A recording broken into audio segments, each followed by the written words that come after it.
Según la mitología hebrea, en el inicio de los tiempos, Adán suplicó a Yahvé por una pareja como la que tenían todos los seres de la creación.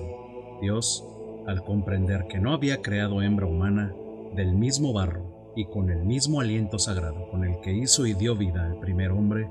creó a la consorte para Adán, una mujer que recibió el nombre de Lilith. En el momento en el cual Lilith y Adán debieron consumar su unión, ella se negó debido a la posición en la cual Adán le exigía realizar la cópula, argumentando que ella había sido creada con el mismo barro y había recibido la vida con el mismo aliento sagrado del Creador, por lo cual jamás aceptaría copular con él encima de ella en rol de sumisión. Cuando Adán trató de someterla, Lilith enfureció y gritó con toda su fuerza el nombre del Creador. Se elevó por los aires y abandonó el jardín del Edén que la oprimía, yendo a dar a las orillas del Mar Rojo, la morada de Lucifer y su legión de demonios. Lilith no dudó en entregarse con lujuria al maligno y sus lugartenientes, dando como resultado el nacimiento de la raza de los Lijim, que existirá para atormentar a los descendientes de Adán y su nueva compañera, Eva. A los machos de esta especie de abominables seres se les conoce en lengua latina como íncubos y a las hembras como súcubos. Los íncubos vivirían consumiendo la inocencia de las mujeres, mientras los súcubos merodearían furtivamente por el mundo, atormentando y robando la simiente de los hombres. A pesar de lo que se cree popularmente, esta historia no aparece en las Sagradas Escrituras, sino que es parte de la tradición oral hebrea inspirada en la literatura y el folclore de la antigua Mesopotamia, pero con la expansión de las otras dos grandes religiones del libro, el cristianismo y el islam. Estos relatos se arraigaron por el mundo, al punto de que uno de estos súcubos es parte de la leyenda negra de un personaje histórico verificado, como lo es un sumo pontífice de la Iglesia Católica. Porque la fecha lo amerita, para el primer especial de Noche de Brujas de este canal, nos saldremos un poco del rigor histórico para adentrarnos en los terrenos de la mitología y lo paranormal, ya que te contaré la historia del Papa Silvestre II y su relación con una misteriosa fémina llamada Meridiana. Esta es la historia del súcubo y el pontífice.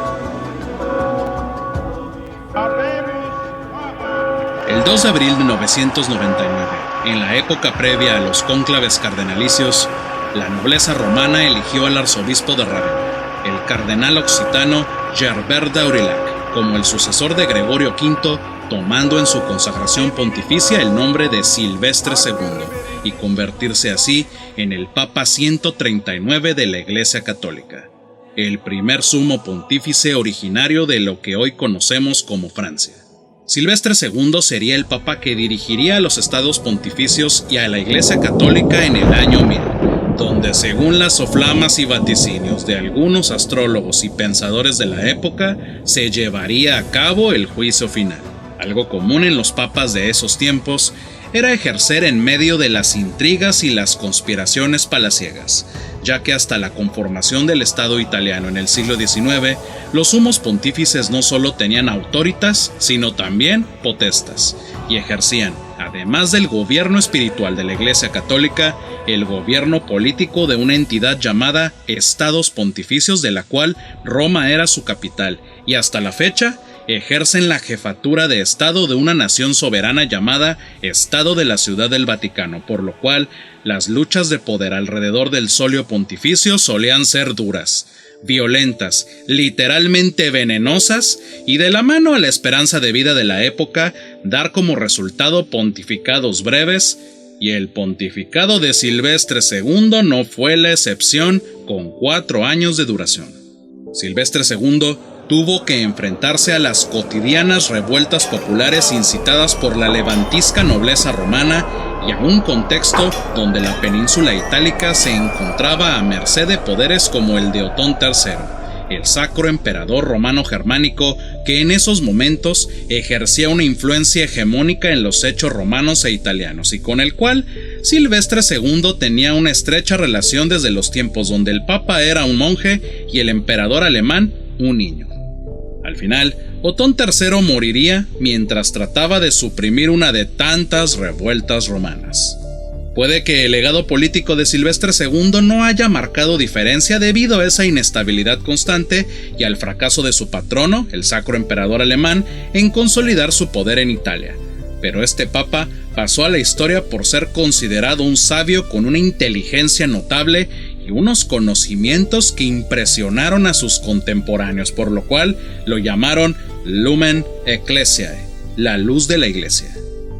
Antes de ser Silvestre II, Gerbert de Aurillac tenía un gran prestigio como filósofo y teólogo, formado en la estructura educacional medieval tradicional alrededor de las 7 artes liberales divididas en 2 troncos, el trivium y el quadrivium. Pero en la faceta donde más destacó fue como matemático, ciencia en la que se volvió una eminencia gracias a su formación y años de residencia en Al-Ándalus, donde sirvió por casi 30 años en las cortes de los condes de Barcelona y los califas de Córdoba, la ciudad más culta de la Europa occidental de su tiempo, donde tuvo acceso a sus bibliotecas y al conocimiento de grandes eruditos árabes, persas y judíos. En su paso por el mundo hispánico medieval, Gerbert aprendió los conocimientos de los clásicos grecolatinos, pero sobre todo el sistema numérico y decimal arábigo, además del uso del cero, el cual fue inventado por matemáticos de la India y no por los mayas, como te han dicho por ahí, pero eso es tema de otros videos. Silvestre II, en su vida previa al pontificado, introdujo todos estos conocimientos a Francia e Italia y ya como papa hizo que estos avances matemáticos fueran utilizados por los clérigos encargados de la administración pontificia, mejorando sustancialmente su eficiencia. Para facilitar todavía más el trabajo de los encargados de las cuentas de la Santa Sede, a este papa se le atribuye la invención de un artilugio conocido como el ábaco di Gerberto, o el ábaco de Gerbert, su nombre secular, que no era más que la mejora de un ábaco clásico donde por primera vez los contadores pontificios utilizarían los números arábigos y el cero en lugar del clásico sistema de numeración romano, con un método con el cual operaciones como la multiplicación y la división serían resueltas de forma rápida y sencilla. Al ábaco di Gerberto se le considera como un antecedente directo de las calculadoras modernas. Además de este artilugio, al Papa Silvestre II se le atribuyen la introducción del péndulo y el desarrollo de un reloj mecánico, además de escribir un tratado de astronomía y desarrollar instrumentos de navegación y observación astronómica donde, por cierto, la figura de la Tierra y los astros siempre es redonda. Eso de la creencia en la Tierra plana es otro mito del cual hablaremos en otras entregas. Un papa de la Iglesia Católica que realizó notables atribuciones a la ciencia en tiempos medievales. Vaya, eso suena muy contradictorio a lo que normalmente se dice de los clérigos católicos y de la Edad Media, pero la verdad y los hechos son la verdad y los hechos. A Silvestre II también se le atribuye la creación de un monocordio, de una sirena que funcionaba con base a vapor de agua bajo los principios de la Eulipila de Herón de Alejandría 700 años antes de la Revolución Industrial, y que dicen emitía un sonido más potente que el de todos los campanarios de Roma juntos, además de un lenguaje encriptado inspirado en un sistema que los antiguos romanos llamaban notas tironianas, que permitía enviar correspondencia con información confidencial para el Estado Pontificio de forma segura y que solo podría entender alguien capacitado. Algo fundamental en una época llena de intrigas y conspiraciones, pero ¿qué tiene que ver todo esto con Halloween y los súcubos? Bueno, Es momento de dejar la historicidad y adentrarnos en la leyenda negra. Como un buen hombre de poder, Silvestre II tuvo muchos enemigos. Este personaje lidió con conspiraciones y atentados desde sus tiempos en la corte de los sacros emperadores, y cada nivel que ascendía en la jerarquía eclesiástica iba precedido de una férrea lucha por prevalecer ante los rivales políticos. ¿Y qué arma es más poderosa que cualquier acero, veneno y pólvora? La propaganda. Las facciones que rivalizaban con Silvestre y que no tenían la formación y capacidad intelectual que él tenía, y que además envidiaban su erudición y sobre todo su posición, crearon el mito de que el pontífice había cometido actos sacrílegos y apóstatas en su estancia en la península ibérica, como aprender la lengua árabe para leer el Corán y estudiar alquimia, artes oscuras y maleficios con las cuales era capaz de desarrollar tantos artilugios y tener tantos conocimientos, además de sellar un pacto con Satanás. La historia más famosa alrededor de Silvestre II es la que cuenta el cronista inglés del siglo XII, Walter Map, en su obra De Nugis Curialem, que en latín significa Las minucias de los cortesanos, donde cuenta que en los tiempos en que Gerbert de Aurillac era un joven sacerdote, se enamoró perdidamente de la hija del gobernante de Reims, la cual, debido a su condición clerical y sus votos de castidad, pero sobre todo a una supuesta y exacerbada fealdad, lo rechazó de forma cruel. El joven Gerbert, sumido en una profunda melancolía que ni su amor a Dios aliviaba,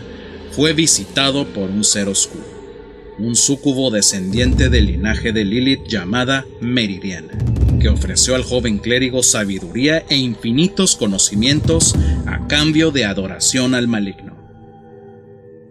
Tras este pacto, Gerbert comenzó a escalar meteóricamente en su carrera eclesiástica y se puso en la senda de personajes fundamentales que catapultaron su figura.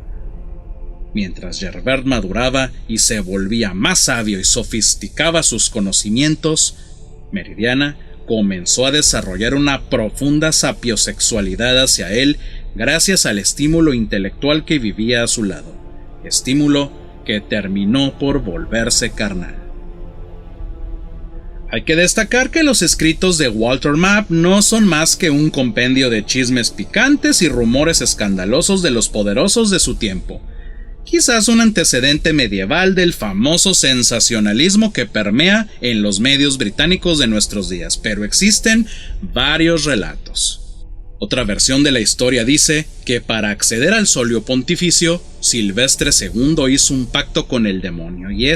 para tener vigilado a su nuevo súbdito, puso como demonio guardián a la súcubo Meridiana, que en un principio buscaba divertirse atacando y atormentando emocional y espiritualmente y tentando carnalmente al Papa,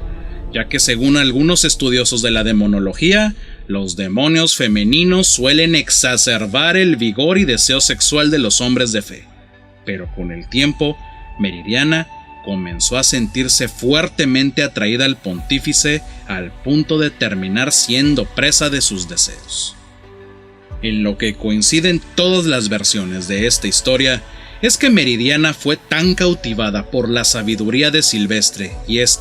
incapaz de resistirse a la descomunal belleza y exacerbada energía sexual de su oscura guardiana, que fue inevitable que el súcubo y el pontífice terminaran sosteniendo un apasionado romance que llegó a tal intensidad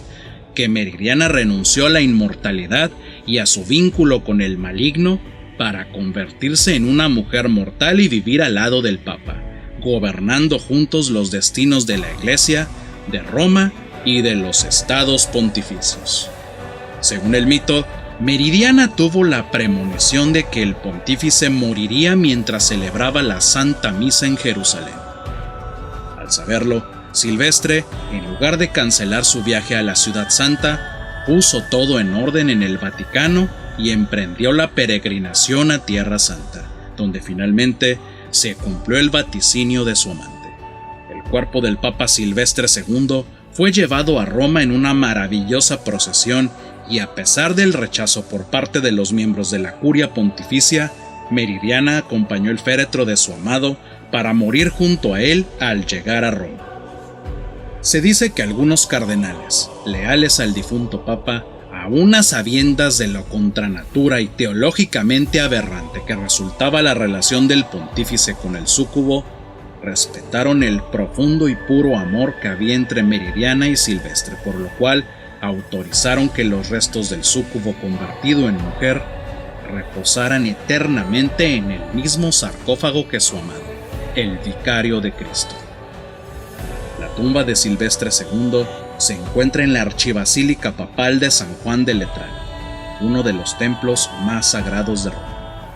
Al final, el mito es justamente eso, y Silvestre II no murió en Jerusalén, sino en la misma Roma de una repentina enfermedad, quizás una peritonitis o un accidente cardiovascular, en medio de un convulso ambiente político y social el 12 de mayo de 1003. De hecho, ningún sumo pontífice en funciones viajó a Tierra Santa hasta que Paulo VI lo hizo en 1964. Lo que es verdad es que Silvestre II, el Papa número 139 de la Iglesia Católica, el Pontífice del Milenio, descansa por toda la eternidad en la Basílica de San Juan de Letrán. Pero, según lo profundo de las leyendas urbanas de Roma, por las noches se escuchan apasionados y frenéticos movimientos y placenteras expresiones de una mujer dentro de la tumba del pontífice, emanando de la cripta una esencia destilada que, según lo que se cuenta, tiene poderosos efectos afrodisíacos. Los que son menos pícaros y más propensos a los relatos oscuros y funestos dicen que cuando sucede este fenómeno se anuncia la inminente muerte del Papa. Habrá que verificar si esta anomalía sucedió previo a la muerte de los papas contemporáneos, como Juan Pablo II o uno de sus predecesores, y hay que estar al pendiente de lo que emane de la tumba de Silvestre II y monitorear qué sucede con el emérito Benedicto XVI de muy avanzada edad o qué pasa con Francisco, el Papa en funciones. Pero yo prefiero quedarme con la versión en la cual el sumo pontífice y Meridiana pasan la eternidad consumando apasionadamente su amor en una unión que reconcilia los extremos simbólicos más opuestos. Quizás el paraíso no sea más que pasar la eternidad entregándote a la pasión que te hizo feliz en vida, por más profana que sea. ¿Qué piensas tú?